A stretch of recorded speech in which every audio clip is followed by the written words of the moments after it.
బులెటిన్లో breaking news చూస్తున్నాం. Nampally murder case విచారణలో పోలీసులు పురోగతి సాధించారు. 6 నిందితులను అరెస్ట్ చేశారు పోలీసులు. సీసీ కెమెరాల ఆధారంగా నిందితులను గుర్తించారు. సీసీ కెమెరా ఫుటేజ్ తో పాటు హత్యకు ఉపయోగించిన బైక్, హత్య చేసిన కత్తుల ఆధారంగా విచారణ చేపట్టిన పోలీసులు నిందితులను అదుపులోకి తీసుకున్నారు. హత్య చేసిన ముగ్గురిని, హత్యకు సహకరించిన మరో ముగ్గురిని నాంపల్లి పోలీసులు చాకచక్యంగా పట్టుకున్నారు. 2020లో తన బావ మునవర్ను అయాన్ హత్య చేశాడు. మునవర్ హత్యకు ప్రతీకారంగానే అయాన్ హత్య జరిగింది. అయాన్ను కత్తులతో పొడిచిన ప్రత్యర్థులు దారుణంగా హత్య చేశారు.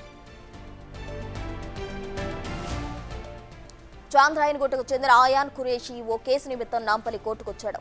అనంతరం తిరిగి వెళ్తుండగా దుండగులు ఆయన్ని వెంబడించారు. క్యాన్సర్ ఆసుపత్రి వద్ద తొలుత బ్యాట్తో దాడి చేశారు. అనంతరం కత్తులతో గొంతు కోసి పొట్టలో పొడిచి చంపారు.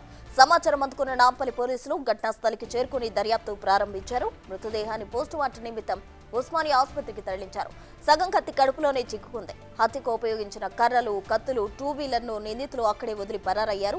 ఆధారాలన్నీ పక్కాగా దొరకడంతో కేసు విచారణ చేపట్టడం పోలీసులకు ఈజీగా మారింది.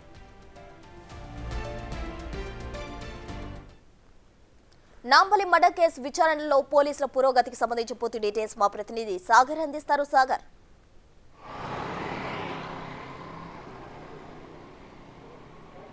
ప్రస్తుతం నాంపల్లి ఎంఎన్జే క్యాన్సర్ ఆసుపత్రి వద్ద జరిగిన దారుణ హత్య కేసులో పోలీసులు 6 నిందితులను అదుపులోకి తీసుకొని విచారిస్తున్నారు. అయితే అత్యంత దారుణంగా, కిరాతకంగా ప్రత్యర్థులు ఏదైతే దుండగులు ముగ్గురు మాటు వేసి అక్కడ ఎంఎన్జే క్యాన్సర్ ఆసుపత్రి వద్దకి కేసులో కోర్టుకు హాజరై వస్తున్న నేపథ్యంలో అక్కడనే మాటు వేసి ఈ హత్య చేసినట్లుగా కూడా పోలీసులు గుర్తించారు. సీసీ కెమెరాల ఆధారంగా నిందితులు వదిలినటువంటి కత్తులు, ద్విచక్ర వాహనం ఆధారంగా పోలీసులు నిందితులను గుర్తించినట్లుగా కూడా తెలుస్తుంది. అయితే 2020లో అయాన్ ఖురేషి, అప్పుడు మైనర్గా ఉండే 17 సంవత్సరాల అయాన్ ఖురేషి తన తండ్రితో కలిసి తన సొంత సోదరి వివాహం చేసుకున్నటువంటి బావ అయినటువంటి మునావర్ని అత్యంత దారుణంగా హత్య చేశారు.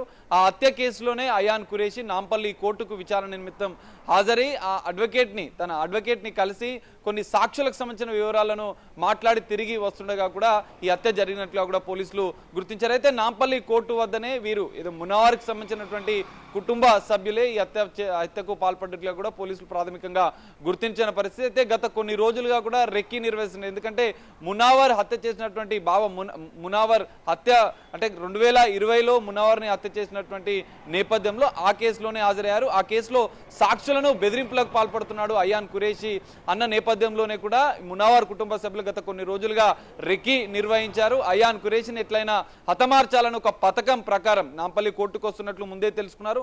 కోర్టు వద్దకు వారు ద్విచక్ర వాహనంపై చేరుకొని కోర్టు వద్ద కొంత పోలీసుల సెక్యూరిటీ ఉన్న నేపథ్యంలో అతను ఫాలో అయ్యారు.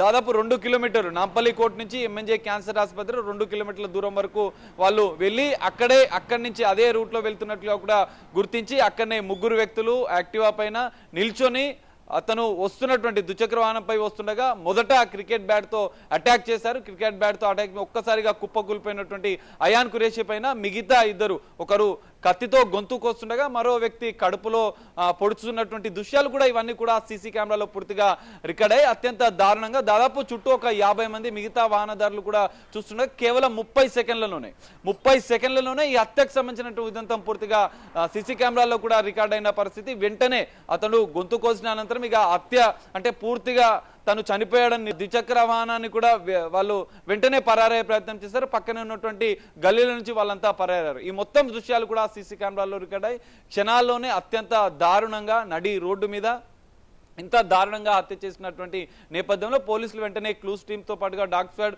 అన్ని లా అండ్ ఆర్డర్ పోలీసులు అక్కడికి చేరుకొని పూర్తిస్థాయి దర్యాప్తు అనంతరం కూడా కీలకంగా నిందితులను సీసీ కెమెరాల ఆధారంగా, నిందితులు వదిలిన కత్తుల ఆధారంగా గుర్తించారు. కక్షతోనే ప్రతీకారం తీర్చుకోవాలన్న ఉద్దేశంతో, ఎందుకంటే బావ మునావర్ను హత్య చేసినటువంటి తండ్రి కొడుకుల పైన ప్రతీకారం తీర్చుకోవాలి, అయాన్ ఖురేషిని ఎలాగైనా హతమార్చాలి. ఆ కేసు నుంచి జువైనల్గా ఉన్నటువంటి అయాన్ ఖురేషి తప్పించుకునే ప్రయత్నం చేస్తున్నాడు. ఖచ్చితంగా అయాన్ ఖురేషిని హత్య చేయాలని పన్నాగంతోనే ఈ మరో ముగ్గురుతో కలిసి ఇదంతా హత్యకు పథకరచన చేసినట్లుగా కూడా పోలీసుల దర్యాప్తులో తేలింది. ఈ 6 నిందితులను అయితే పోలీసులు గుర్తించారు. మునావర్కి హత్యకు ప్రతీకారంగా హత్య జరిగినట్లుగా కూడా పోలీసులు ప్రాథమికంగా గుర్తించారు. మరికొంతమంది ఇందులో ఇన్వాల్వ్ అయ్యారా అన్న కోణంలో కూడా ఇంకా విచారణ కొనసాగుతుంది. 6 మందిని కూడా అదుపులోకి తీసుకొని విచారిస్తున్న నేపథ్యంలో పూర్తిస్థాయి దర్యాప్తు అనంతరం ఇప్పటికే పోలీసులు ఆధారాలు సేకరించిన నేపథ్యంలో దర్యాప్తు అనంతరం కూడా వారి 6గురిని కూడా రిమాండ్ తరలించే అవకాశం కూడా మనకు కనిపిస్తుంది. Prasuna. Right Sagar, thank you.